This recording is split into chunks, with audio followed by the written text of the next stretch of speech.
ഇന്ന് chicken pancake ഉണ്ടാക്കാം. അധികം മസാലയൊന്നും ചേർക്കാത്ത കുട്ടികൾക്കൊക്കെ ലഞ്ച് ബോക്സിൽ കൊടുത്തുവിടാൻ പറ്റിയ നല്ലൊരു പാൻകേക്കാണിത്. ഇത് ഉണ്ടാക്കാനായി ഞാനിവിടെ കുറച്ച് ബോൺലെസ് ചിക്കൻ എടുത്തിട്ടുണ്ട്. ഇതിനി മിക്സിയുടെ ചെറിയ ജാറിലിട്ട് ചെറുതായി ഒന്ന് ക്രഷ് ചെയ്തെടുക്കാം. അധികം അരിഞ്ഞു പോകരുത്, ഇല്ലെങ്കിൽ ചെറിയ പീസുകളായി കട്ട് ചെയ്തെടുത്താലും മതി. ഇനി ഇതിലേക്ക് ആവശ്യത്തിന് ഉപ്പ്, 1/4 ടീസ്പൂൺ കുരുമുളക് പൊടി, 2 table spoon soya sauce, 1/2 teaspoon ginger garlic paste, ഒരു ചെറിയ സവാള ചോപ്പ് ചെയ്തത്, ഒരു ചെറിയ ക്യാരറ്റ് ചോപ്പ് ചെയ്തത്, കുറച്ച് ക്യാപ്സിക്കം ചോപ്പ് ചെയ്തത്, 2 പച്ചമുളക് ചോപ്പ് ചെയ്തത് എന്നിവ ചേർക്കാം. പച്ചമുളകും കുരുമുളക് പൊടിയുമൊക്കെ എരിവിനനുസരിച്ച് ചേർക്കാവുന്നതാണ്.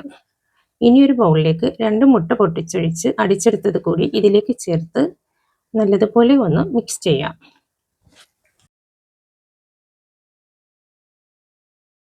ഇനി ഇതിലേക്ക് 1/2 ടേബിൾ സ്പൂൺ കോൺഫ്ലവറും 1/2 ടേബിൾ സ്പൂൺ അരിപ്പൊടിയും കൂടി ചേർത്ത് മിക്സ് ചെയ്യാം. ഇനി ചില്ലി ഫ്ലേക്സ് ഉണ്ടെങ്കിൽ 1 ടീസ്പൂൺ ചേർക്കാവുന്നതാണ്. ഇതുകൂടി നല്ലതുപോലെ മിക്സ് ചെയ്ത് 30 മിനിറ്റ് റെസ്റ്റ് ചെയ്യാനായി മാറ്റിവെക്കാം.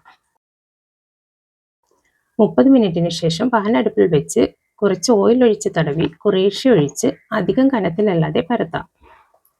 തീ കുറച്ച് ലോ ഫ്ലെയിമിൽ മാത്രം വെക്കണം, ഇല്ലെങ്കിൽ ചിക്കൻ വേകാതെ കരിഞ്ഞു പോകും. അധികം കനത്തിൽ പരത്തരുത്, ചിക്കൻ വേകില്ല.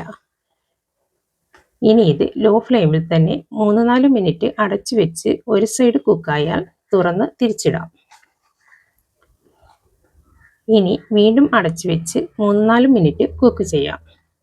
ഇങ്ങനെ എല്ലാം റെഡിയാക്കിയെടുക്കാം.